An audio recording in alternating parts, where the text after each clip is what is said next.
It's time for us to do a massive book submission book haul. I've had a lot of books sent in to me recently, and I just haven't had the time to really go over them, so that's what we're going to do in this video. We're just going to go through all these submissions, introduce you to some of these books that have been sent my way, and I look forward to adding them to the physical lottery TBR as well as the regular TBR. So that video is also coming up soon.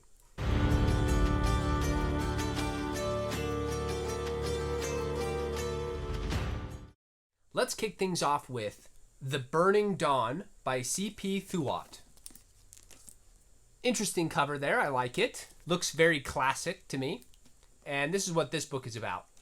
The magic of dragons, a vengeful prince, and a girl with visions that could change everything. The land of dragons faces a turbulent future as new oracle Yek is taken to Lunanamina Palace, the center of power for the realm. She soon finds herself swept up in court intrigue and the growing tension between her patron and the leader of all dragon kind. Will her visions guide her uncertain future and save the realm? Interesting premise. Looks like dragons are the main creatures or characters in this one, so kind of cool to see that play out. Looks like it'll be a fun read. I really like the cover, really like the artwork. Looks really nice, and there's like a little map on the book flap. I think this one will be cool. Next up, we have Game or Die by Desmond Dyas II. One choice, one system, no respawns. In a world where virtual reality is as real as life and death, Sator is a rising streamer drawn into eternity, a high-stakes VR game/challenge where dying in the game means dying in real life. Inside, power isn't given, it's forged. By pushing his mind beyond its limits, Sator creates weapons and abilities shaped by thought alone, growing stronger with every brutal fight. But millions are watching.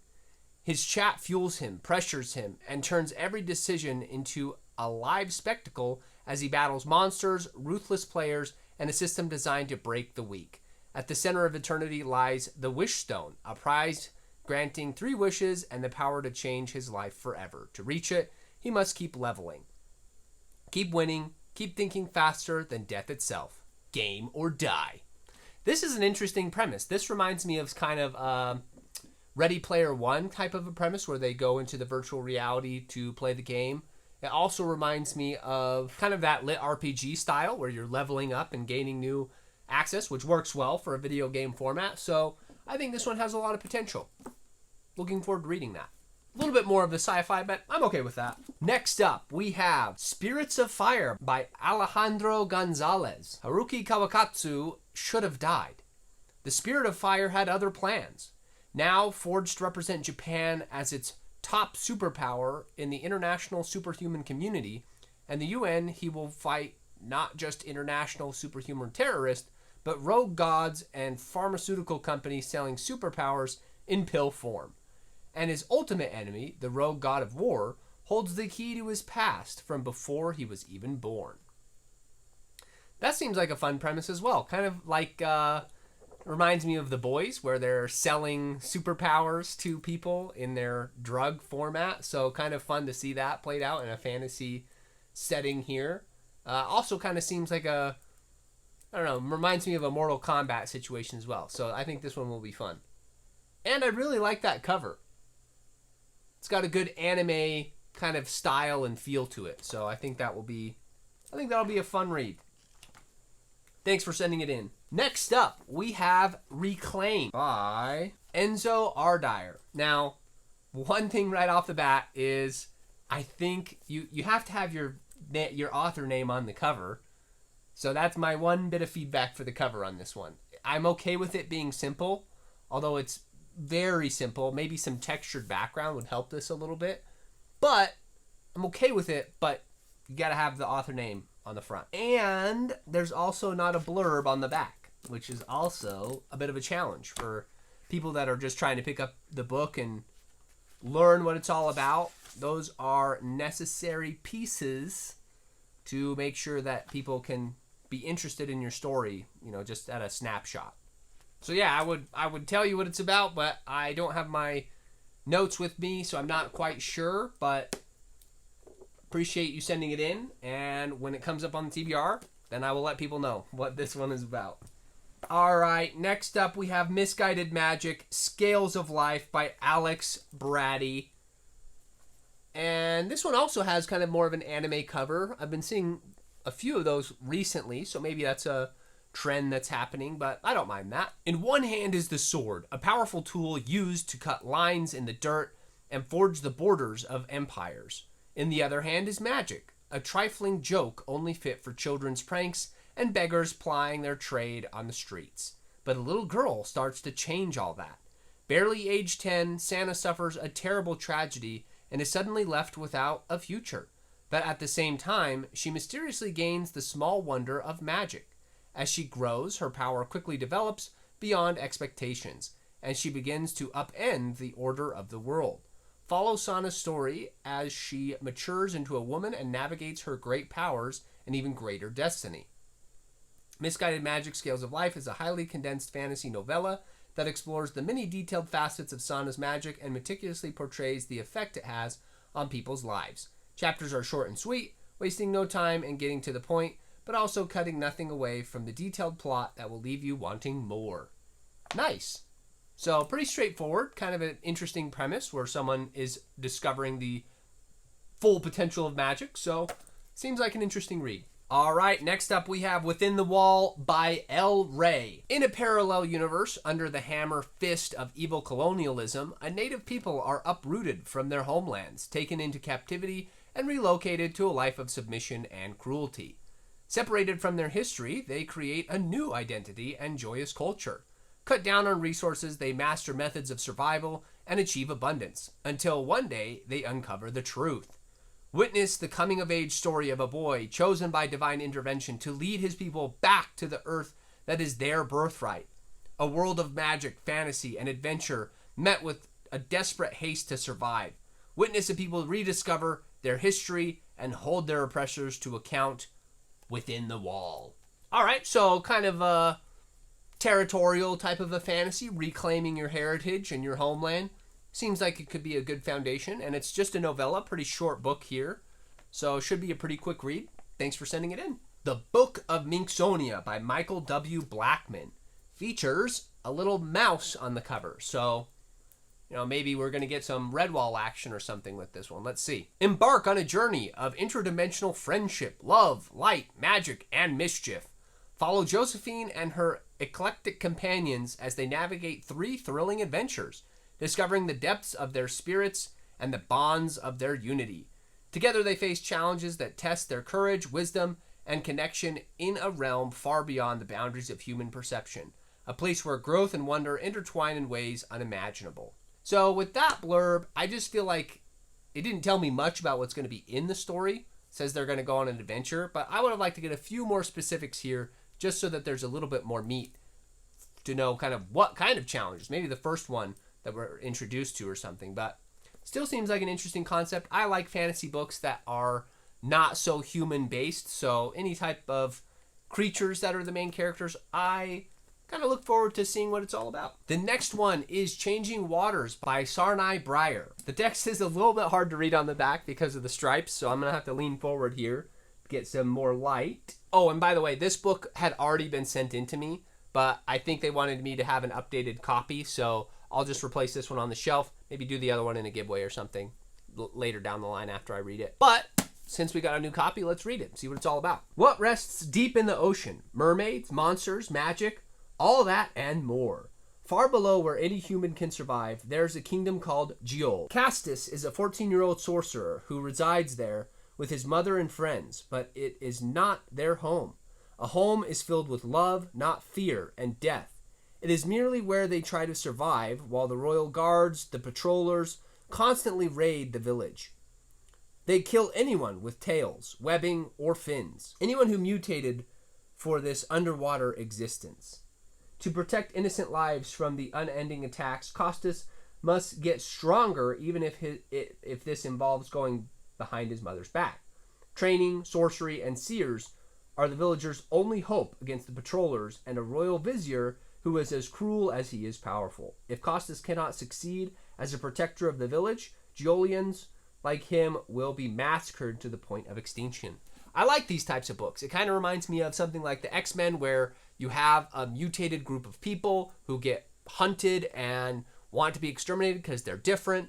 I think there's lots of opportunity to explore different themes with that. So I think this sounds like an interesting premise. I think the cover maybe needs a little bit of work. The stripes kind of throw me off a little bit, but I'm willing to withhold judgment until I read it a little bit more and kind of see what the concept is going for. So thanks for sending me in a new copy of that. Next up, we have An Oath to Eternity by Zande. Zande, I think is how you say it. She inherits an empire along with the god that would devour it. When the Aternarch is slain, Claudia Augustus takes the crown even though she is meant to be starting her final year at the Imperial Academy. Torn between lessons and decrees, she must keep the Senate in check, hold an iceborne rebellion at bay, and revive her father's forbidden creation, the Aegis of Eternity, a ward powered by the lost eye of the Old One, all while an ancient voice whispers in her mind. Beyond the palace, first years Driana Ferona and Raylan Trisval are misfits in the Empire's most gilded school. She is the Magister's pontiff, unruly daughter, and he is a celebrated general son searching for a place to stand. As war spreads and old powers stir, the Eye draws all three of them into its promise. One will claim it, one will guard it, and one will change its fate. Demons gather, gods choose sides. As the realm tilts towards ruin, Claudia must face a power that could save the Empire or consume her from within. That's a great blurb. It has a lot of conflict, lots of tension, and I think sets up a great premise for this story. And has a good cover as well. So thanks for sending this in. I'll look forward to reading it. All right, we've got 6 more. So we're making good progress. Next up, we have a Southern Fried Fantasy Adventure story by D.W. Goats. And it's just kind of a nice fireplace on the cover. Makes it feel cozy. So let's see what this one's all about. In an empire that never was, in a land strangely familiar, a young bounty hunting swordsman meets a curious elf maid. She's on a pilgrimage, while he only seeks adventure, yet they team up when they happen to discover the seeds of a sinister plot. An evil prince whose house has seethed for centuries against the crown has finally decided to disturb the peace. Noble Galen, the tall, handsome swordsman, and Ivy, a slip of an elf, will rise to the occasion. But will they be enough against the prince's many allies? Thick as thieves, his sorcerer spies, and fixers abound. Yet the Empress has supporters of her own, among them a man of certain skills named Burke. Hey, wasn't that rogue working for the prince? And Eloise, you've heard of her, haven't you? She's only the second most powerful woman in the entire land. An action duchess who'll never take no for an answer. Add to the mix fuzzy little vixen, and the recipe is complete for an adventure so great and a bite so big that even mighty Galen might not be able to chew it. Huh. Seems like an interesting concept, and there are some quotes here from, looks like it was a finalist for Indie Book Awards, which is always a good sign, so sounds like it has lots of potential. Next up, we have A Shattered Piece, not to be mistaken with Shattered Piece, which I reviewed recently. This one is by Gabriele Tesone, and that's a great cover. I really like that. That kind of reminds me of like a Malazan style, kind of gritty. Very cool. The kingdom is sleeping, the monsters are not. 200 years of peace are over. An ancient enemy has returned. The Argren is bleeding. Goblins, ogres, and the undead march under the banner of a shadowy power. And the northern frontier is the first to burn. Sir Ronagrin, a jaded knight who'd rather be at the bottom of a tankard, is the only thing standing in their way. He's no chosen one, but he's all they've got. Sabine, a girl of impossible height and a forgotten lineage, holds a power that could shatter mountains. She may be the kingdom's last hope, or the catalyst for its final doom. Thrown together by fate, they must lead a band of outcasts on a desperate quest to awaken a forgotten magic before the world is plunged into eternal silence. But in a war fought with steel and sorcery, the deepest wounds are caused by betrayal, and the enemy is already inside the gates. Sounds interesting. I like that concept and that premise, especially when you introduce creatures like ogres and goblins. Love it. Looking forward to it. Now, this next one I actually just bought myself. This is Ill as the Fate. This is book 2 by Chance Dillon in his Mercy series. I think it's meant as a duology, so I think he's writing 4 books, so it's like 2 duologies. But I'm excited to dive into this one a little bit more. Tears of the Fallen is book 1, and it was one of my favorite books last year, so I wanted to grab this copy and give it a read at some point. But we'll see when we can get to this one. Next up, we have The Groaning Council by Chris Lee Jones. This is an epic fantasy, or an epic inspiring quest fantasy that brings back the simplicity of good versus evil. Is peace a fantasy? In a world undergoing an industrial revolution, the 3 states are on the verge of war. Heritania, Orope, and Andrika are home to 3 very different peoples who have coexisted peacefully for over 100 years. But all that is about to change. To the north, a young Oropan bookstore worker receives an invitation to join the Groaning Council, a secretive peacekeeping organization in possession of a technology that has the power to cleanse malicious thoughts. To the south, an evil member of the Haritanian court kidnaps an astronomy student and blackmails her into a devious plot to infiltrate the Groaning Council. To the east, the non-human Andrican race waits for the Haritanian hammer to fall. Only the Groaning Council can stop the fury that is about to be unleashed. But the seed of betrayal has been sown, and in the unlikeliest of places. So, sounds like this is going to be a straightforward good versus evil type of a fantasy. Sounds interesting. Thanks for sending it my way. Next up, we have Whisper of the Owlens Instrument by S.A. Montagueo. And here's the cover for that. Simple, but I actually like this one. I like the iconography of it, the simplicity, the border. I think it looks pretty cool. The season of Anumbra, a time when the moon never sleeps, the voices in the wind speak the loudest to those troubled by their past. This is a matter Celian Cornelius must endure with just one memory of his childhood, and that memory stalks him in the shape of a peculiar little girl that lurks in the shadows of his mind. As a young man working as a catcher for an old shopkeeper, his nightly work revolves around assisting pedestrians in their cursed town of Whittlestone, a place where even in a step on cobblestone cracks could cause a lasting pain in his back. But it would be a simple night of cleaning the attic that would change his life forever. Encountering a strange feathered book belonging to an owl spirit lost to time, with Celian's touch, the voices from his past would awaken the spirit of the Owlen, along with its curse, afflicting Celian with its feathered essence, granting him its voice, and turning him into a living proof of a fabled rumor spoken only by tale-tellers. A whisperer with the affliction of the Owlen looming, deciphering its whispers will reveal a dark truth behind the presence of the little girl haunting his memories.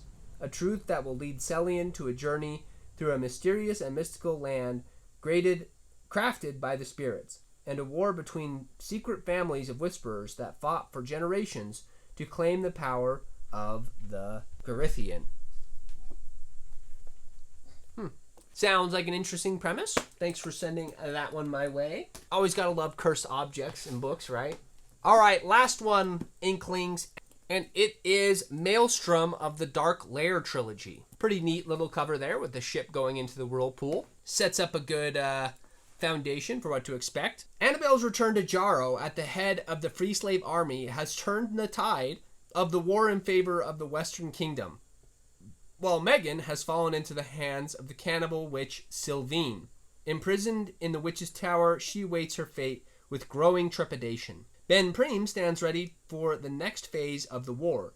Kanta has been saved, but the Horde are still a dangerous foe. For the first time in many years, the Jarian army is on the offensive. Now, all that he needs to do is find out where the enemy is gone, and destroy them all.